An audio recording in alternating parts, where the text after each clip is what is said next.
और आपने जिक्र किया नीति शर्मा जी, रावण की भी पूजा जो है वो कई जगह पर होती है, तो ज़रा मैं और इस पर प्रकाश डालने का प्रयास करती हूँ।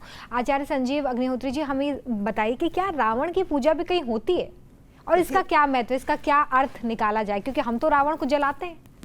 देखिए, ऐसा है कि जहाँ भी उनके निवास स्थान है या जहाँ भी उनकी परंपराएं रही हैं तो उनकी पूजा आज भी करते हैं, लोग करते हैं, नियम है ऐसा, क्योंकि वो उनको अपना मानते हैं, अपना पूर्वज मानते हैं, अपना धरोहर के रूप में मानते हैं, अपना ऐतिहासिक व्यक्ति उनको मानते हैं। तो उनकी वैसे तो देखिए, रावण एक ऐसी व्यवस्था का नाम है कि वो सर्व पूज्य होना चाहिए। वो कोई जनसाधारण व्यक्ति नहीं था, चारों वेदों का ज्ञाता, संपूर्ण सृष्टि के जितने ग्रंथ सब उसको कंठ थे, सारी व्यवस्थाएं थी।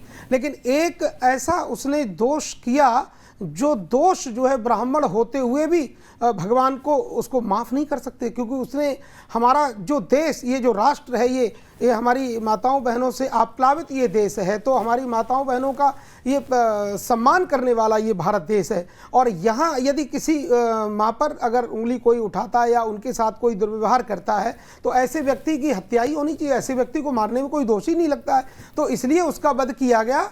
बाकी और दूसरी बात है कि इनकी साहब कथा ही ऐसी है कि इसका तो ये अवतार जो हुआ था वध के लिए ही हुआ, और ये नियम था कि भगवान के अलावा उसको कोई मार ही नहीं सकता है।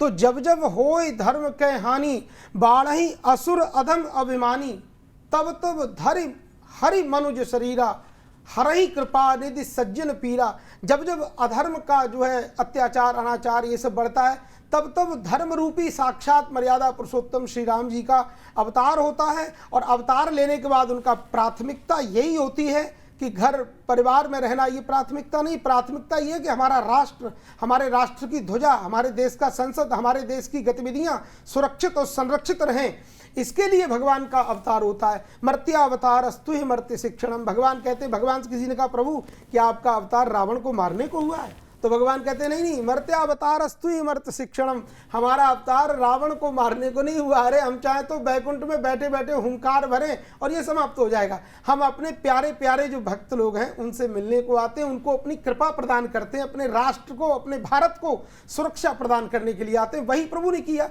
अरे भगवान का अवतार हुआ तो क्या केवल रावण को ही मारा? भगवान ने तमाम हजारों, गिनती नहीं है, इतने राक्षसों का भगवान ने वध किया, क्योंकि वो राष्ट्र हित में नहीं थे, देश हित में नहीं थे।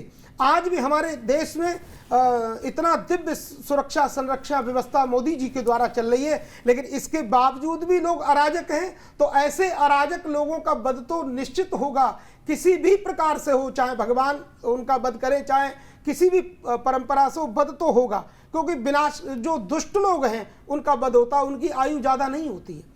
तो जो धर्म पर, देश पर, राष्ट्र पर कुठाराघात करते हैं, किसी भी प्रकार से छिप करके या राजनीति के माध्यम से या कैसे भी करते हैं, ऐसे लोगों का वध होता है, उनकी आयु शीघ्र कम हो जाती है। तो क्योंकि ये विजय का दिन है, तो विजयदशमी है, तो आज तो विजय होनी चाहिए। और यहाँ पर सभी को ये सावधानी रखनी चाहिए और अपने से बड़ों का सदैव आदर करना चाहिए। तो यदि इतना सामर्थ्यवान रावण था, क्योंकि तीनों लोगों पर उसने विजय प्राप्त कर रखी थी, और उसके बावजूद भी मारा गया। क्यों? क्योंकि एक स्त्री को उसने बलात् अपहरण किया, और अपहरण करने के बाद में उसको अपनाना चाहता था, लेकिन उसके बाद भी। तो देखो, ऐसा करने वाला व्यक्ति कभी जीवित नहीं रह सकता, कैसे सुरक्षित रह सकता है?